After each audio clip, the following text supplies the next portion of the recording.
Thank you so much for joining us to today's episode to the Obsessively Outspoken Podcast. Today I have a very special guest, Tiffany Battaglini. Tiffany, how are you? I'm doing very well. Thank you so much for having me today. No problem. Thank you for being a guest. So here at the Obsessively Outspoken Podcast, I believe that everyone has a story. Every story needs to be told. And obviously, every story has a beginning. So we can start there. Going back to your background, where were you born and raised? I was born in Coraopolis, Pennsylvania. That's where I live today. And I have a great love for my community. I graduated from Cornell High School, and I've recently opened up a business here in my community. It's an insurance agency called the Tiffany Battaglini Insurance Agency. And I bought a commercial office building down street and renovated it as a way of giving back. And I'm just happy to be here doing what I love to do in the community I grew up in. Tell me a little bit more about the commercial building. What is that exactly? What does that entail? So I bought a building that, for anyone that was from Coraopolis or has any roots in Coraopolis, it was White's TV and appliance store. So I bought that building in 2019, in early 2019, and then I just did a gut out and just beautified it, gave it some curb appeal. I put my business on the bottom half, and then I renovated the top half to rent out. So That's basically the story about that building. Now, what got you into the insurance industry? What was the deciding factor that led you to that field?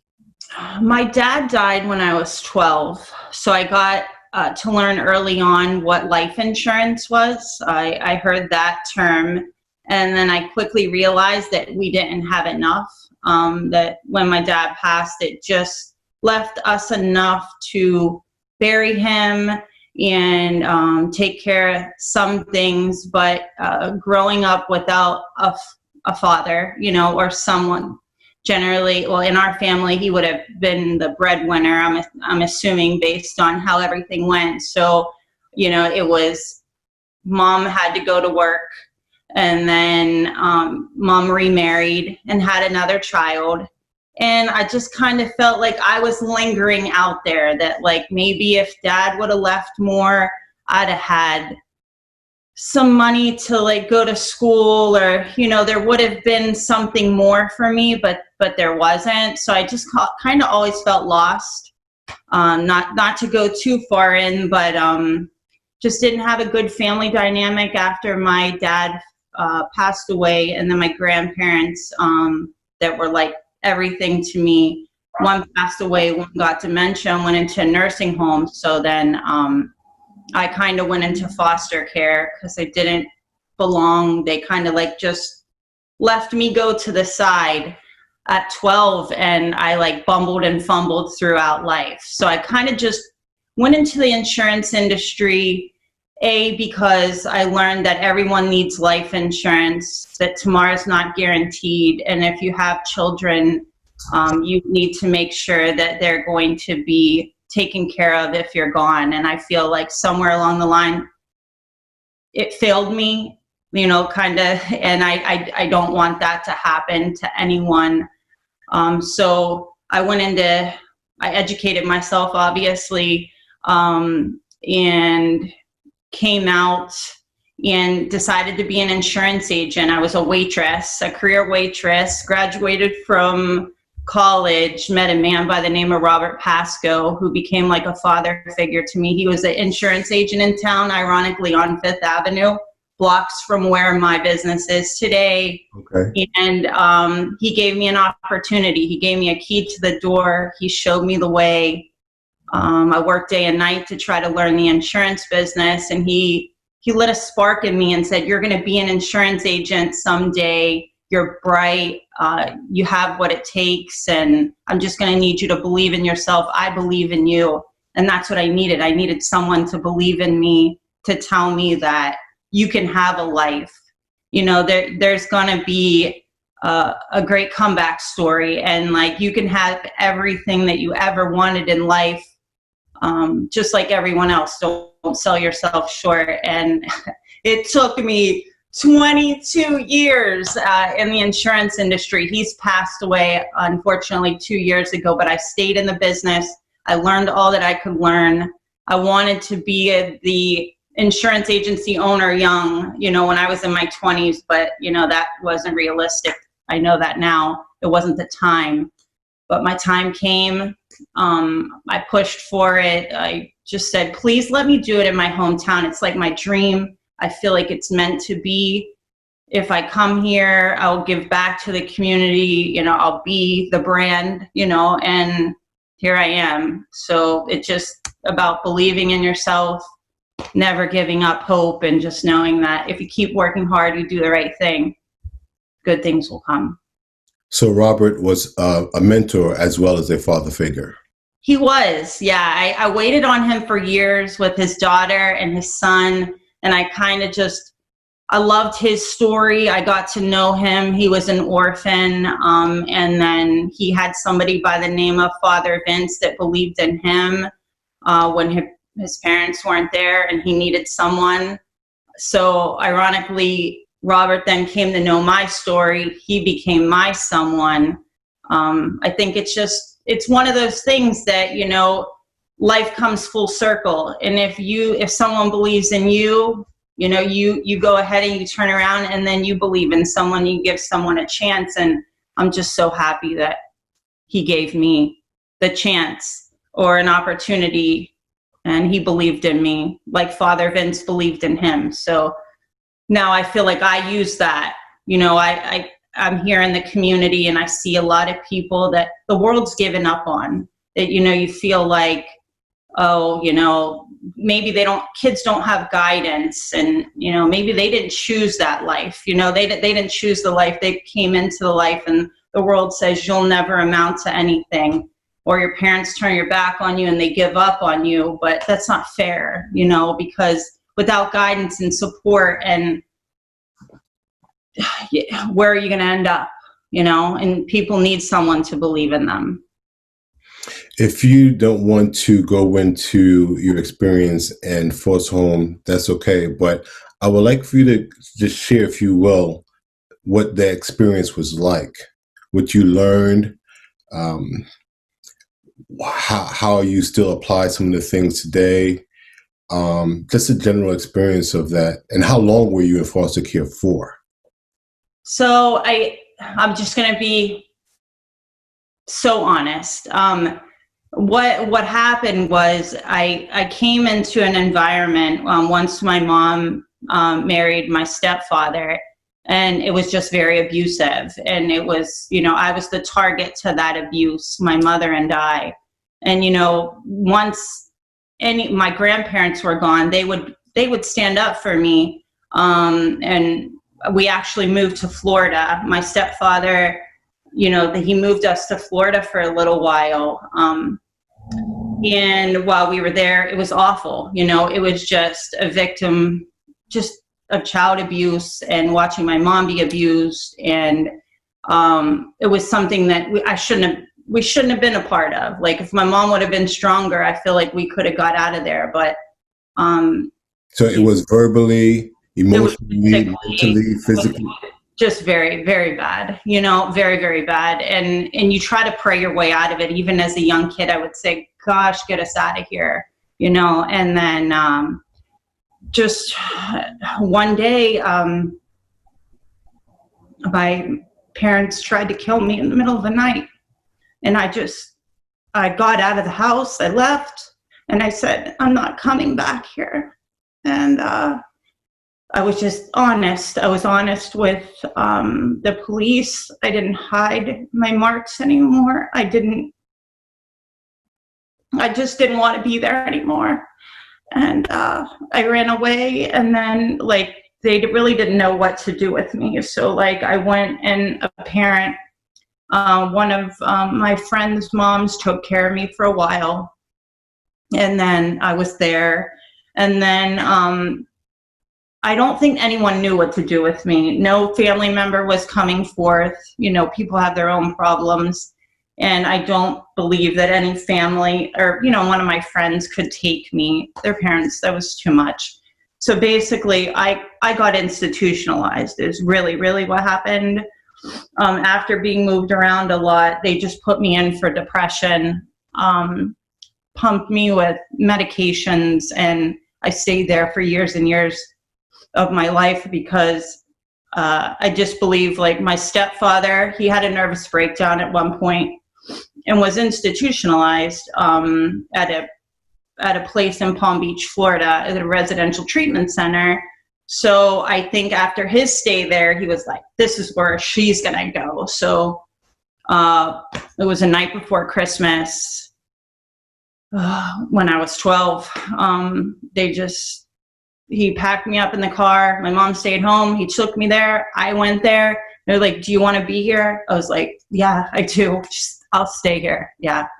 If it'll mean that no one hurts me or whatever. And I lived there, and I guess it was the only option for me, but I got a lot of like therapy. I don't really think that anything was wrong with me. And I feel like if given a good circumstance and people that loved me and cared for me, I could have done well, but I just made the best out of it. You know, you're away from your friends and everyone, but, you know, I focused on my studies and educating myself and did my work from the confinement of the place that I was in. And I just, you know, did therapies and tried my best to get along with people. And anything that I do, I try to do it really well. And that's something that was always, so I was a straight A student, and I just kept being that and overachieving. And even in the institutions, I became like a leader where it would be like, I would run peer groups, and, you know, I could tell like they wanted to get me out of there, but there was nowhere that I could go. They're like, you don't belong here. And I'm like, but how am I going to get out of here? And, but if you don't figure out, like, they would tell me, like, you have to know someone like that we could call. And I'm like, there's no one to call. And they're like, well, you're going to end up leaving here and going to like a state facility if we don't figure out how to get you out of here, because the checks are coming in and you're going to get caught into a system like you're in and you're never going to get out of it. It's like a bad Lifetime like movie, you know, like you see that it's real. Like there's people in places and no one knows where they went, and they're being pumped medication, and that's the end of their life because there's no one to help. There's no one to say, this is where they are and I'm getting you out. But I had my breakout moment when I was 17. I had a visitor, and I had never had a visitor. They're like, you have a visitor. And I'm like, okay. So I go into a cafeteria, and here is my dad's best friend who finally pushed. He came to Florida, and he was like, where's Tiffany? I've asked you incessantly year after year after year where Tiffany is. Is she dead? Did you guys do something to her? Where is she? And they're like, no, she's my mom. He got my mom off when my stepfather was away. And he's like, she's in the residential treatment center of the Palm Beaches. And he's like, well, I want to see her. So they arranged it somehow with my social worker. And I obviously looked totally different than when he had saw me last, because all you do in there is eat. You look forward for food, you know, and I gained a lot of weight from being on a ton of medication. And he cried. And I was just like, you know, he's like, do you want to leave here? And I was like, yeah. Like, and he's like, I'm going to get you out of here. And it wasn't that it was bad, because it was the safest I had ever felt. But it was like, I want to live life again. You know, I want to see a car. I want to be able to go to eat when I want to eat. Or people don't realize like the freedoms, you know, like we're so lucky, you know, because I didn't have that. I couldn't go places that I wanted to go and see who I wanted to see and call who I wanted to call. I couldn't go outside. And just to have the opportunity to do that again was just, I couldn't believe it. So he stayed in Florida for 2 months. His name is Junior LaRocca. And he saved me. You know, he literally waited there, put his life on hold, and it took 2 months, but he got me out of there, and I came back home. I came to Coriopolis. I was given the opportunity to graduate.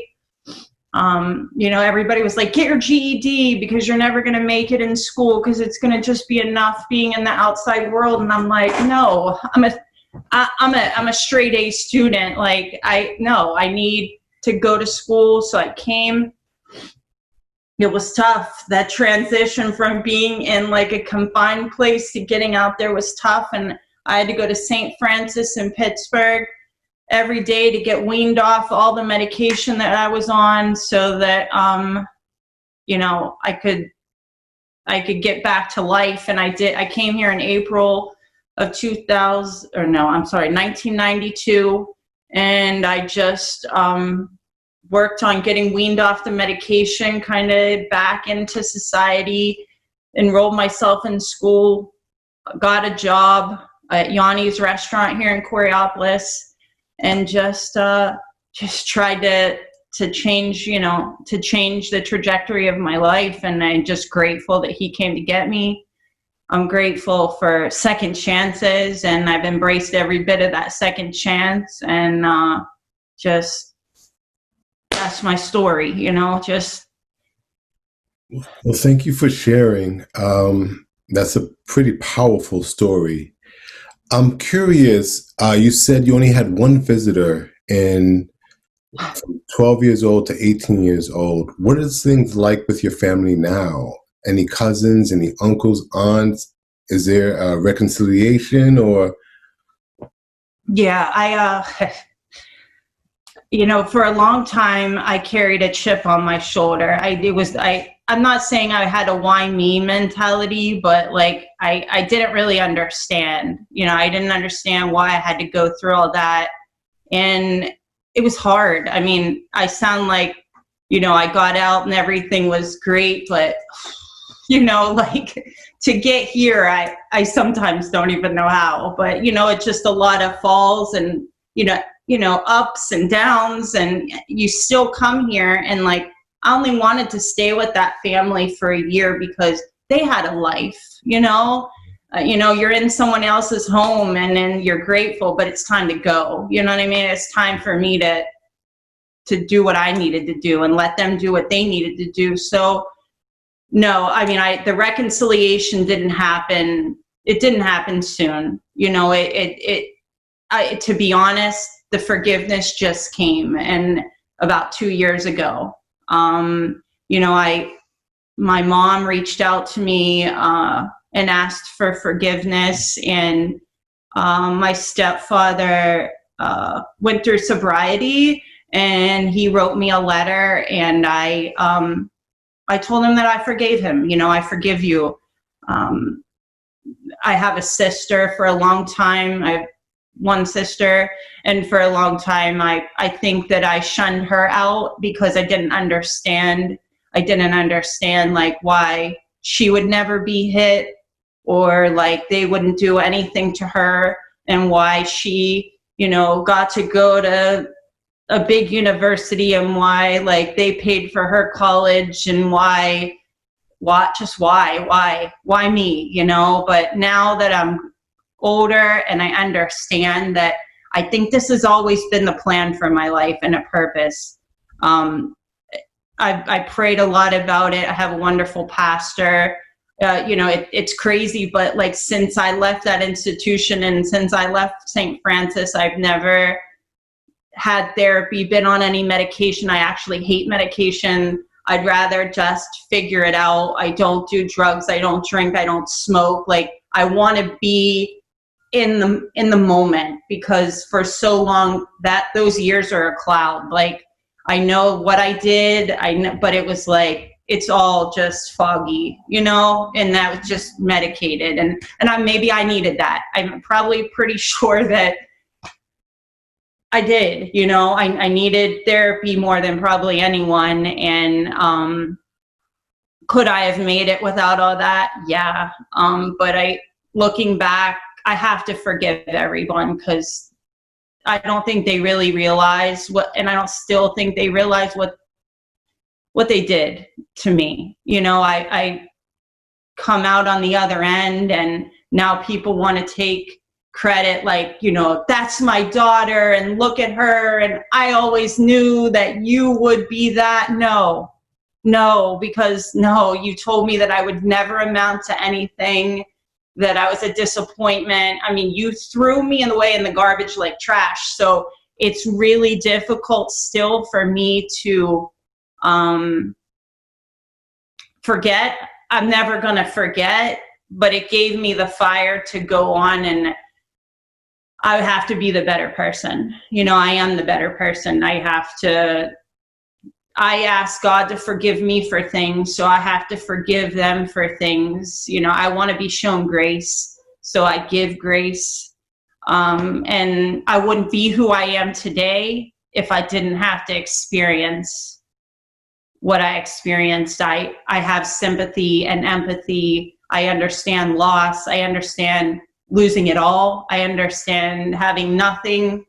But I can also get along with people that have something. I just feel like I have a gift, and I'm going to share my gift, and I'm going to use my voice. And if I could give someone this much hope, I'm going to give it to them. Good. Well, I could see that you're strengthened by that experience. And I think that's what those type of experience do to us. The saying is, what doesn't kill you only make you stronger. And so I could hear it in your voice. I could see it in your face that you've come out much stronger on the other end. Yes. Now, what lessons have you taken when it comes to your own family? Like you said, you're able to talk and relate to people of a certain ilk on this end. And you can also, and you do have children, correct? I do. Okay. How does that help translate into how you became a mother and how you interact with your own children? I'm sure at first it was difficult, because you repeat what you know, right? But I knew that was wrong. So I probably, the way that I was talked to and cared for obviously wasn't right. So I probably think I went to the other extreme, where it's like, I always want them with me, and I'm afraid for them to go. And I want to help them. I want to make sure that they're all that they can be, and that I'm up every morning. And if they need something, I'm there. I could never do what was done to me to somebody else. And, I had 3 stepchildren as well that it's hard, it's hard being a step parent. So I guess I can see my stepdad's side now. I mean, not that I would ever have deserved to be mistreated, but I can see things as an adult, have been a step parent. I could see it all, whereas, when you're young, you can't really see what someone goes through. But I'd never touch my kids. I would never lay a hand on my kids. I literally would go the total different opposite direction, just a different approach. I could never tell my kids that they'll never amount to anything. It's my job. They're a reflection of me. So if I would give up on them, no matter what course they took, to me, that's when someone sees them, they see me. And if I've done a good job, they're my legacy. They're everything. You know what I mean? I do what I do for them. I want them never to have to experience the heartache and the brokenness and the loss. I mean, if I could take it all away from them, I would, but they've grown to be incredible. My daughter's a school nurse at Swickley Hospital in Avonworth.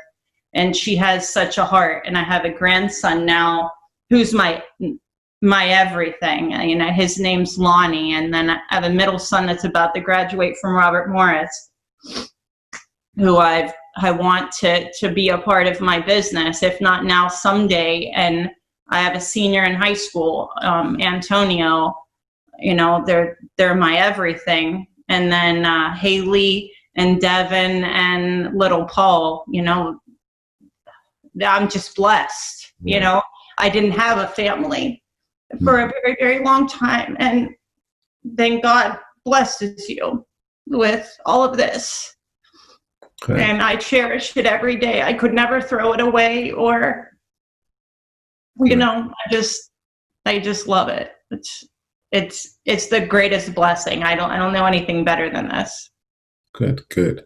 And speaking of blessings, one day I'm walking with the dogs, as always. It's a nice stroll, and I come across a house with a blessing box in front of it. And I've never heard or seen a blessing box before. And that house was your house. Yes. Can you please share exactly what a blessing box is and what prompted you to create one for the community? Oh, so when the pandemic hit, I kind of had to change the way I was doing things every day. You know, my storefront closed, so then I was back home and trying to service my customers from home. And Erie Insurance is a company that I work with, you know, and I write for. I'm an independent agent, so I'm my own boss, but like I write for different companies, and Erie Insurance was like, we're going to do a giving back. We're going to do a giving back program, and we're going to give all our principal agents $1,000 to give back to first responders in the community. So I did that, and then I was like, I need to do more. So then I'm part of a nonprofit called Coriopolis Youth Creations, and we did a CYC Cares project where we put together care packages for people in the community. So we did that. I was like, nope, that's still not enough. We have to do more. So then we did a cereal drive from our porch, and we collected 1,000 boxes of cereal due to the generosity of people in the community, and 250 boxes of cereal for the Coriopolis Food Pantry because they needed to stock their shelves. But then I'm like, I think we need to do more, because if they're having like every 2 weeks, you know, where you can get food at the food pantry, and we're giving boxes out, what are people going to do in between? What about if they get hungry on a Thursday and food's not coming out till Sunday? We need something that's going to bless people on the daily, like, you know, where somebody feels like they can reach out and say, I don't have any cleaning products, we don't have any food, and we can get it all to there, and they can come at night if they don't want to be seen, or they can come in the morning or whenever they want to. And that is just trying to bridge the gap, you know, trying to figure out what people need, how we can best help them, because there was a time when my phone wasn't ringing, work was done, and I feel like I had to take my insurance hat off and put my community leader hat on. I have a gift of bringing people together. So I was like, if anything, this is what I could do. You know, we can be a blessing to somebody else. You know, we can try to help people in a time where we all need help, right? Right. And I want to thank you for that.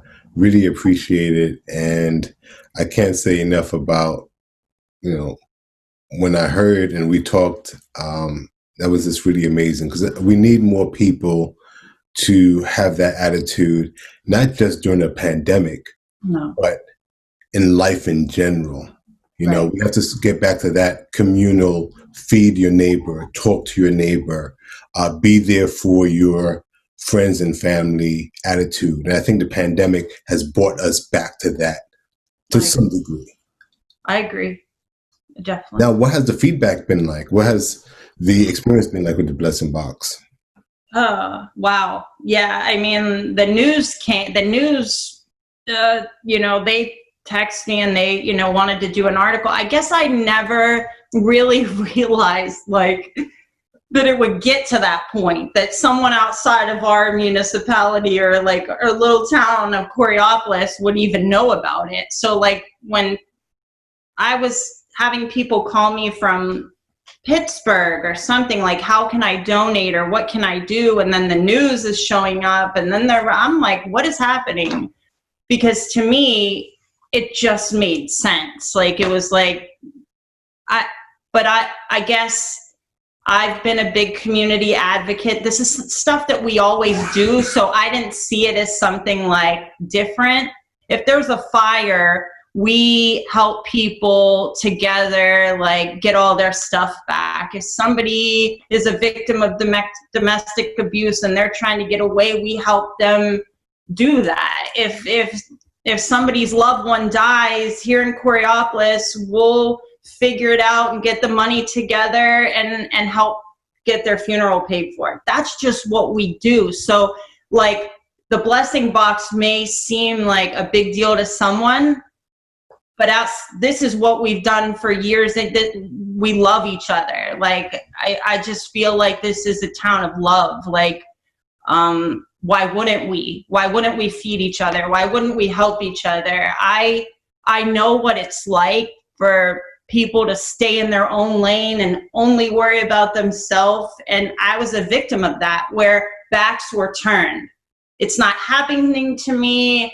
It doesn't matter. Life goes on for me, but that is not the attitude to have. And I don't ever want someone to go hungry. I don't want anyone to feel alone or feel like they have to take their life because they don't know what else to do. They're all, so that's just what we do. We'll post up and be like, if you need somebody to talk to, knock on my door. If you need something to eat, come to my house. I'll feed you, so we're blessed to bless. And I feel like everybody in this town is like a ray of light. I love Coraopolis. Yeah, it's just. And speaking of that, you were born and raised in Coraopolis. You currently live in Coraopolis. You work in Coraopolis. You constantly give back. What are 3 things that makes Coraopolis the community that it is? What do you think are 3 things that makes it such a great place to live? 3 things. I just think there's heart here. Like, a lot of families were from here and they stayed here. And I just think Coraopolis has a lot of heart. We communicate well would be another thing. We're big on communication. We stay informed. We want to know. We reach out to our neighbors.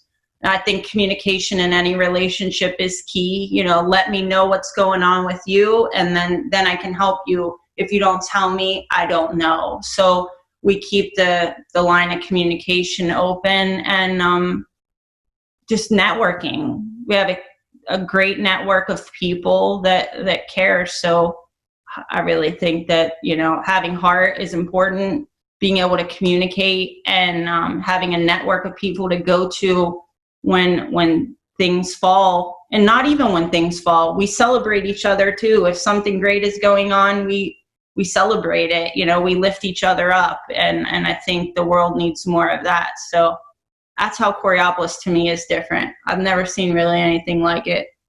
And is that how you cope, by giving back? Because, currently the world is going through so much civil unrest with all the racial tension and the pandemic, the wildfires, unemployment. Like, I could go on and on. What ways how do you and your family deal with this times that we're going through? Is it by just giving back and just staying positive and, always welcoming people with open arms? I think that's how I've coped my whole entire life. As you could tell, I got emotional there during this, and it's tough. Like, life is full of challenges. Like, to me, COVID-19 is a setback, but I know setbacks, right? So this may seem like the biggest setback to somebody, but this is just a setback to me because I've had so many where you just have to like stop, regroup, figure out what your next move is and go on. So I always stay busy. I mean, I think that's just how I deal with my thoughts, my emotions is like, yeah, you stay busy, you try to help other people, you give back, you treat others the way you want to be treated. And you see, if you follow me on social networking, I use my voice, and I'm not afraid to just be vulnerable. I put it out there because somebody else needs to hear it. Like, if you look at me, you might think, oh, she has it all together. No, I don't. No, I'm just like you. I don't have it all together. I'm not afraid to say on a day that I'm not okay. And I look for my people to be like, get back at it, Tiff. Come on. You know what I mean? It's a bad day. It's a tough time, but it's going to be okay. And that's just, we all need that. So am I always okay? Am I perfect, polished, perfect person? No, you saw me break down. I'm not. I carry a lot of pain. There's times of the year where things are hard. Something will happen. I'm helping somebody else. I'll go somewhere to talk to kids, and I do that. I cry, and they're like, you're a person. That's how I feel. I love you for that. Like, yeah, like I don't have a white picket fence, all the stories, but I try to raise my kids in that. Like, the way I wanted to grow up, that's what I give to my kids. The way I try to be the person I needed when I was younger in the community, So I tell kids, if you need something, if you want to play a sport and your parents don't have the money to give it to you, come to Miss Tiffany and I'll give it to you, because that's what you need to be doing. Like, that's the stuff we need to encourage, like that you go for your dreams. And if somebody doesn't believe in you, you don't think your parents believe in you, you come to me, I believe in you, like, and if I would have had that, I did have it, but it didn't happen till later, I feel like it would have been so much easier. And, back then we didn't have social media. There was no way to see that there were other people like you, and that it gets dark, and now there's so many ways to see the light. And I just want to make sure that I'm the light and I'm authentic and real, and that people see that I'm a human being. I had a struggle, but you see, I stayed with it. I tried, I grew, and I came out of it. God will see you out of it. That's what I feel. He never left me. He had a plan for my life. He gave me the pain. So that's my purpose, is just to help people get through the tough times and come out up here. One thing I realize is that, one of the ways I give back is I'm a big brother from the Big Brother, Big Sister organization. And I've been a big brother for 8 years now. So when I met him, he was 7. Now he's 15. He's a young man. Right. And a lot of times I wonder who's giving what back, because I feel like I gain more than I ever thought I would. And so I think we have to realize that it's a two-way street, that you're going to get so much more in return while you give. So don't ever feel like you're going to be depleted of time or energy or warmth or love. You're getting that back tenfold. Right. And it's just, I have to keep that in mind, because, wow, it's been such a great experience, but I would have done this way sooner if I knew the experience. And so we have to understand it's a two-way street, and there's no perfect person. So when you say, I don't have it all together, honestly, who really has it together? And it's just part of the human struggle, the human plight on planet Earth, is that we're here because life makes it difficult to be whole. But when you connect and network and embrace and love and be warm and welcoming and compassionate and caring and have concern for other human beings, that's how we get through it. But we're never going to be whole. Life doesn't work that way. No. So, but you know how on social networking we live in a very plastic, like, Everything looks like it's perfect. It's, people want to be seen as perfect. You want to look perfect. People don't want to share because somebody might think, less of me if I share. So you leave an illusion. I live my life different. I don't want to be thought as an illusion, fake. I want when somebody thinks of me later on when I'm gone, it was just a story of like persistency, of hope, of never giving up, of maybe I remembered from my heart, like above all things. So that's only what I mean. It's like, I'm not perfect. And I just want people to know that it's okay not to be perfect. It's okay to not be okay. You're right. Like if I didn't do the work that I did, I probably wouldn't feel as good. I get excited to know that I've helped someone, or, we as a community have made somebody's day brighter, or that somebody eats because, we thought about them and we provided them with food. So it's rewarding. It's the best work I've ever done. Good. Well, back to your other line of work, the insurance agency. What separates Erie from Progressive, Nationwide, and Geico? I believe it's the independent agent. It's the agency force. We pride ourselves in service.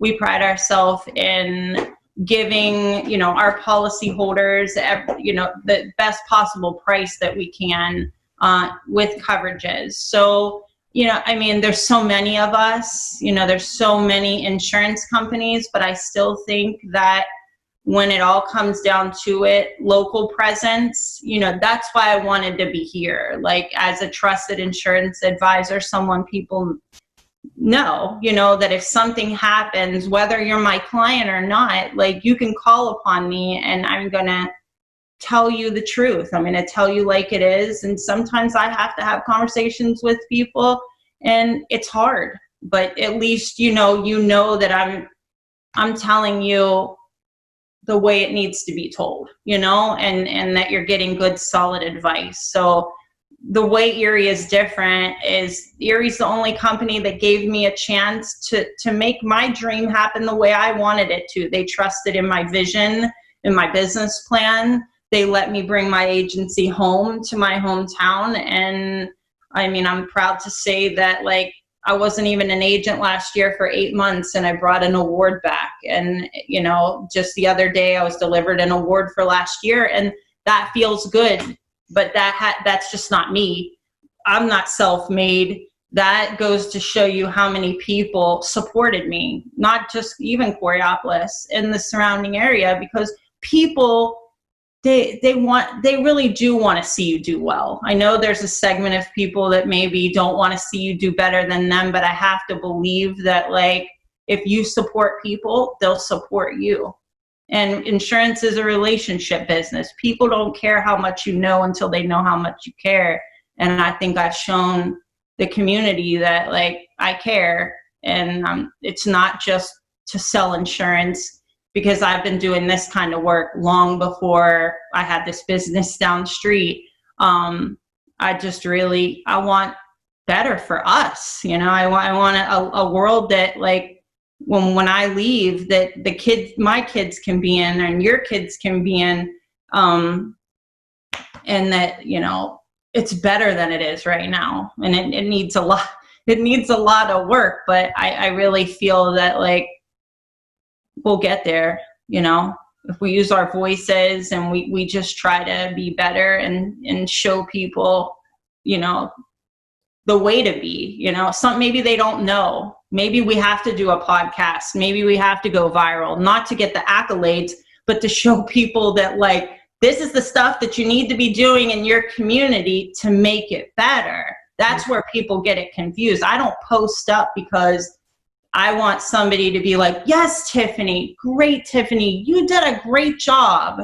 It is a great job, but it's not about me. It's about the people. It's about better lives, better community. You have to open people's eyes that, oh, maybe I could do that. maybe I could do a cereal drive where I live. Maybe I should think about like giving money to that youth organization because kids need us, you know, they're the future. So, I mean, it's just about caring and sharing and just trying to be better. And like I said earlier, there is so much downside and negative to the pandemic. But if there is an upside, I think it made Americans slow down, hit the brakes, and say, what's important right now? We're all in a rat race because it's just the way the country is set up. Right. We don't have time for family. We don't have time. We live in a microwave society. We don't have time for ourselves. We don't have time for community. So now I think people are really getting back to prioritizing or reprioritizing what's important. And what's important is the people, connection. And we all have bills to pay. I get it. We all have things to do. But when that takes precedence over caring and looking out for each other, I think that's a problem. And the pandemic kind of made everybody say, slam on the brakes, and let's just pause. Let's just pause for a minute. Right. And you know, it's a good thing that your spouse is at home with you now for a few weeks. Great, because under normal circumstances, you would be both at work.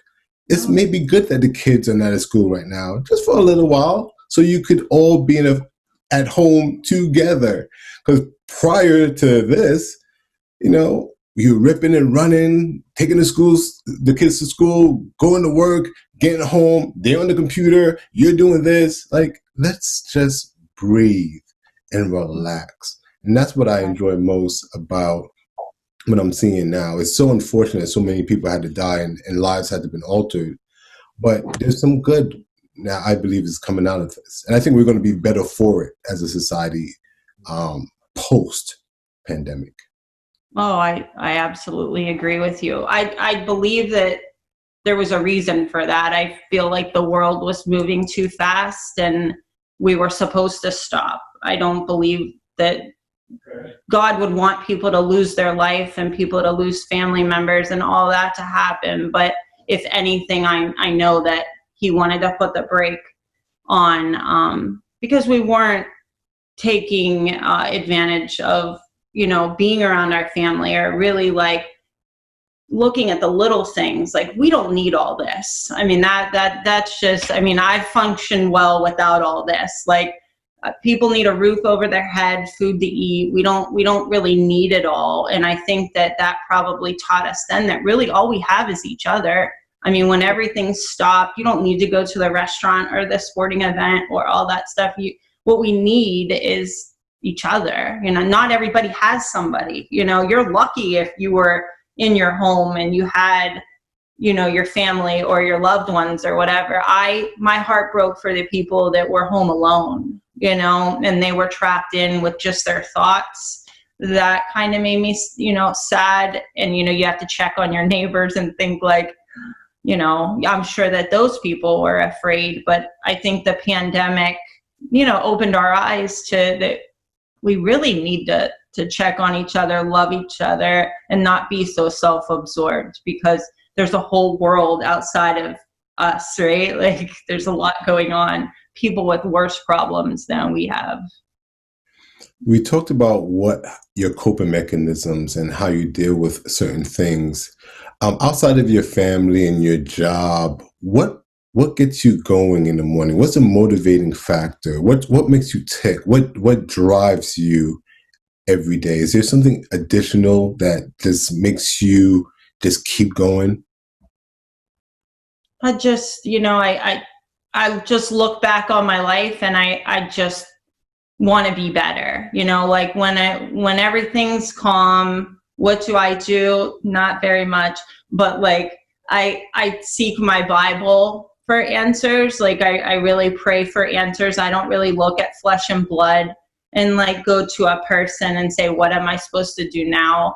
I just read and I pray and I try to figure it out. But every day of my life, I just think that I want to be better than I was yesterday. And like there was something I did yesterday that I could be better today, because we all lose our cool. We all get emotional. And, you know, I just I just want to be better. I just, the pandemic has brought me closer to God. I feel like in a time when things were so uncertain, no one had the answers. I don't think anybody still has the answers. Only He has the answers. So every day that I wake up on this side, and I put my feet on the floor, I think it's another day that like I can do what I do, which is just encourage kids to be better, and to go for their dreams. Maybe encourage someone who thinks it's too late in their life and they can never do anything. It's never too late. As long as you're still living and breathing, you've never gone too far. You're not too lost. You can turn it around. So I just think the purpose for my life, now that I really get it, and I'm not like, pity poor me, I didn't have the mom and the dad and the love and all that. Now I realize life isn't so much about me. Then there was an intention from the day I was born that this is how it was going to go. And now you get over it, you forgive, and then you try to use your life as you share your story. And yeah, it's hard because I'm human and I cry and, things still hurt, but there's somebody out there that's hurting right now. Right. And they don't know how they're going to get to tomorrow, or they don't know how they're going to survive 30 more years like I have. So I have to let them know that, it is hard. So that's my purpose. I just read to try to get through this. I look to my Bible for answers. I pray, I walk, and I just try to love on people. When I see someone down the street, if I think they're beautiful, I will scream across the street, "You're so beautiful! I love you!" And they're just like, "What?"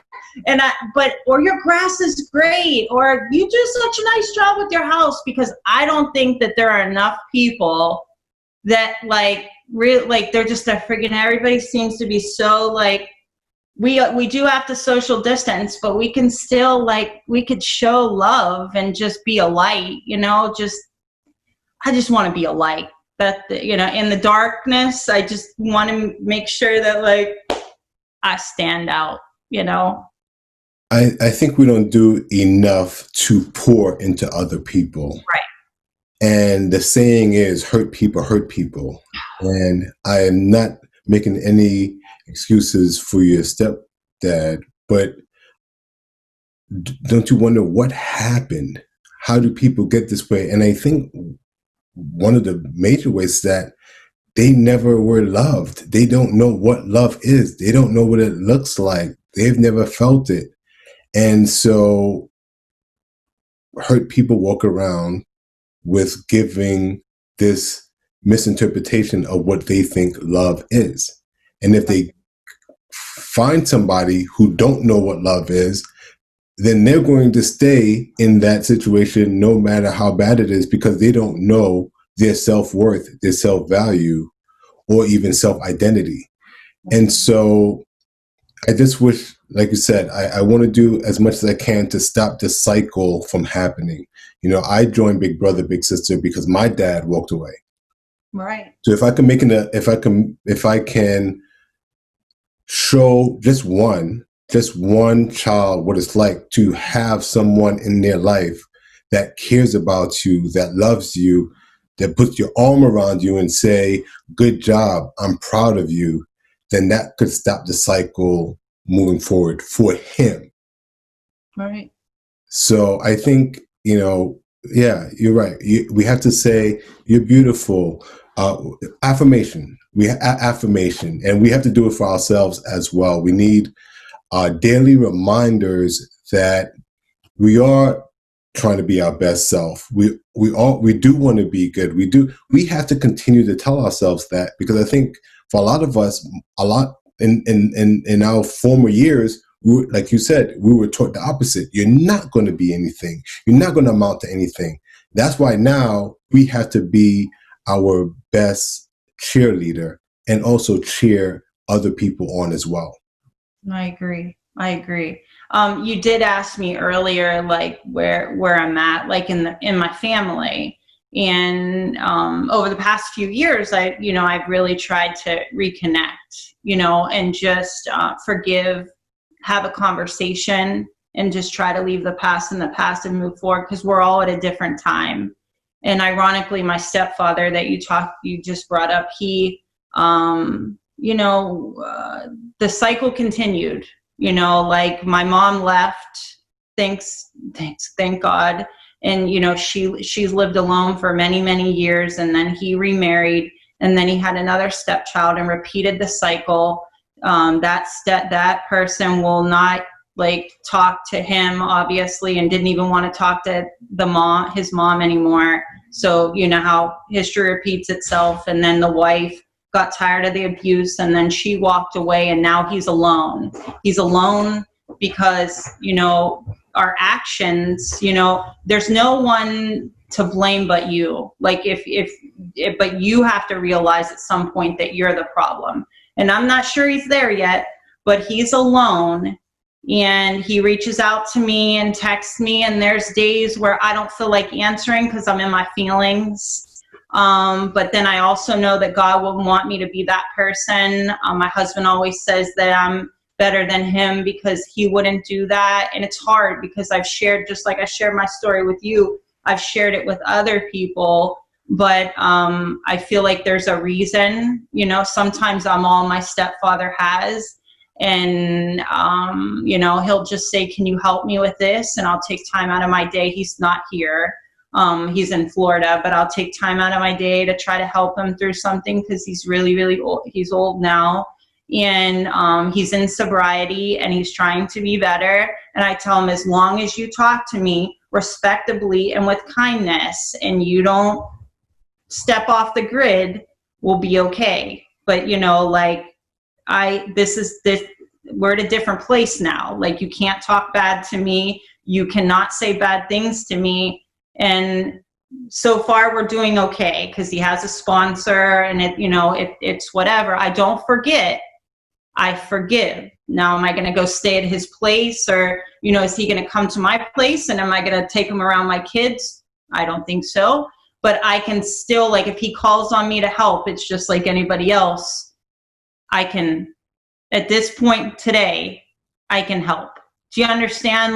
Sure. And So that's you growth. still have to have boundaries. You can forgive, but we still have to have boundaries. Yes. I'm not going to enable you to continue this behavior. So I'm going to forgive you, and I'm going to love you, but there has to be boundaries set. Right. So why I share that is that was a person that I thought that I could never forgive, look at, the thought of would make me sick. If I knew that person was going to be in this state, I would get physically sick. But here I am with God. If I could forgive him, then there's a lot of people out there that can forgive, because by golly, when someone comes to try to destroy you or sets out to destroy you, or take your life, it's very, very hard to be able to say, you know what? I forgive you, because you didn't know. And like you say, obviously, there's something wrong there. Someone hurt him. Something happened to him. I'm not the judge. God is the judge. And I have to be better than the people that hurt me. I have to. I can't walk around angry, because all that anger and all that bad emotions is just going to stop me from being all that I can be. And it did. It was a roadblock. It was just constant, anger inside, or not believing in myself and believing the lies that had been said. And now it's you know what? Let it go, because you have so much more to do in this life than be caught up in that mess. No excuses. No, we're not making excuses anymore. We're focusing forward, and that's that, right? Generational trauma is real. It and is. I think the reason why we're going through a lot of things as a country, as a family, as individuals, is because we haven't confronted this trauma that's been plaguing us for some time. So it's time to get real about healing. It's time to face it head on. It's time to silence is no longer an option. And when you keep it inside and you don't forgive, it doesn't help at all. It may seem safe, it may seem comfortable, but for that reason alone, you got to step out of your comfort zone and deal with certain things in order to effectively move forward in life. And I just feel like that's where we're at. It's just we just need healing. We need more healing. Right. And we do need people to speak. For so long, I always say if you would have treated me better, then I would have warm things to say about you, but you didn't. So it's not, is it a bad thing that I say the truth? Like I would have warm thoughts about you if you were good to me, but you weren't. And I'm going to share it because not to tarnish your name, not to no. And I'm not even saying names. All I'm saying is you don't have to suffer in silence. You can share your story because there's somebody that's hurting so bad inside and they just don't have it in them right now to share. And there was a long time I didn't have it in me to share. I wanted to hide all that for fear of what people would think because I was already broken. Self-esteem down here, shattered. But then it got to a point, it's instead of calling me crazy because I transferred to Cornell School District with the hospital inpatient program transcript, that's not fair. That's not fair. I had a label, the crazy label. You don't know what happened to me, but now you're going to know what happened to me. You can continue to call me crazy if you want. I call it strong. I call it brave. I call it I'm out here facing the world, overcoming obstacles and everything that's been said against me. So while you're calling me crazy, I'm going to continue to be a light in this world. And that's why I shared is pretty much when I started sharing is people need to know the truth. I let people throw dirt on my name. I came here Tiffany's back. She's back because she has a drug issue. No, Tiffany never had a drug issue. She's back because she caused her parents problems. No, I ran away from home to save my life. So sometimes, people will try to make it hard. You can't escape it. It's just I can't become an agent because you see that I was hospitalized when I was young and that I had mental issues. Well, I didn't have mental issues. It's called the horrible depression because you lost everyone and they threw you in there because there was nowhere else to go. And that's the real story, So for everyone that turned their back on me or, threw dirt on my name or whatever, I think God brings people out, he'll bring you up out of the darkness and be she's light. She's light. We're done. It's over. You know what I mean? I've showed you who she is. Now leave her go, and he'll take the dirt off, So sharing is, I've seen people change the way that they treat me. Once I planted my foot and I said, I am strong and I did persevere, and the people that never talked to me before or used to call me crazy are they speak to me. It's they show me respect because I stood for something. Right. And that's beautiful. And that's just recently happened. I worked for years and years to build a reputation that was tarnished. And it wasn't because of me. It was just because of and it's okay, maybe she's not so bad.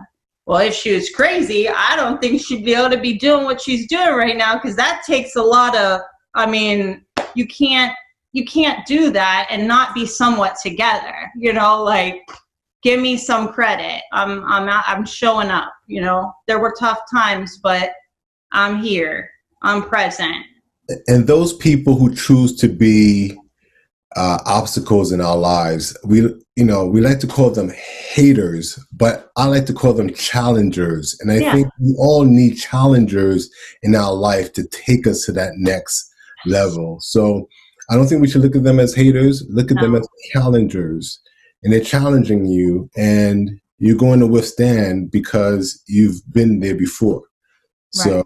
it doesn't Right. matter what people say. You know, if I No, cared about what people say, I wouldn't be doing this right now. I no. don't care. Like, it's just, it's just that simple. When I'm dead and gone, fine. But right now, it doesn't matter to me.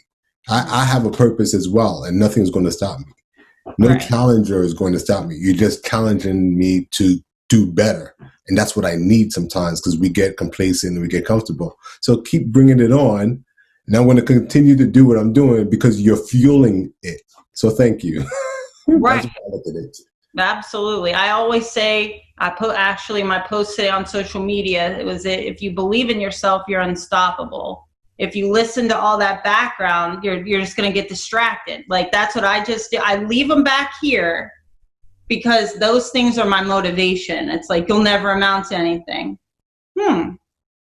Then it's like, you listen, you keep it there. And that has been my driving force my entire life, is like, no, you get a college, you're graduating from college, even if it's, or high school, even if it's hard, you're going to educate yourself. You're going to pay for it.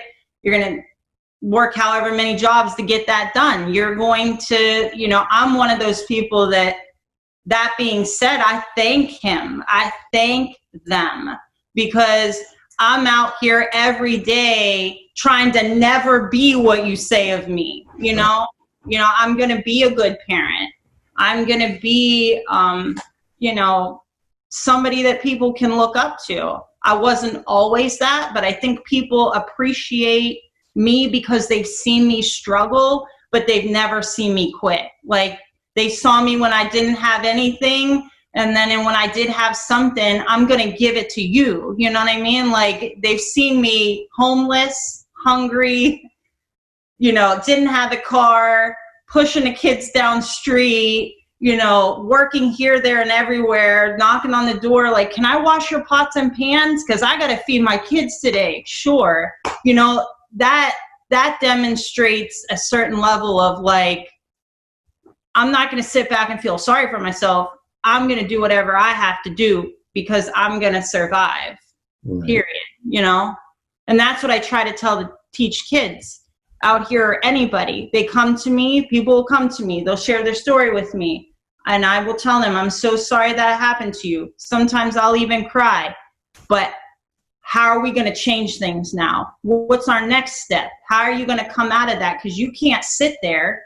You'll stay there forever and wallow in your sorrows. You have to have, what's your comeback game? Like, okay, they said that, but are you going to sit there and keep showing them that they're right, or make them think that they're right? Or are you going to prove them wrong? I say we're going to prove them wrong, right.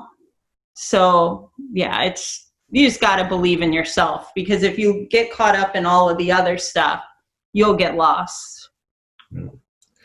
Well, I really appreciate this so much, Tiffany. Thank you so much for giving me the time to tell your story. And I'm pretty sure there are going to be plenty of, not just women, but everyone across the board that's going to glean something from this interview, because I've learned a lot. And I just appreciate you for what you do, for what you stand for, and the pillar that you are in the community.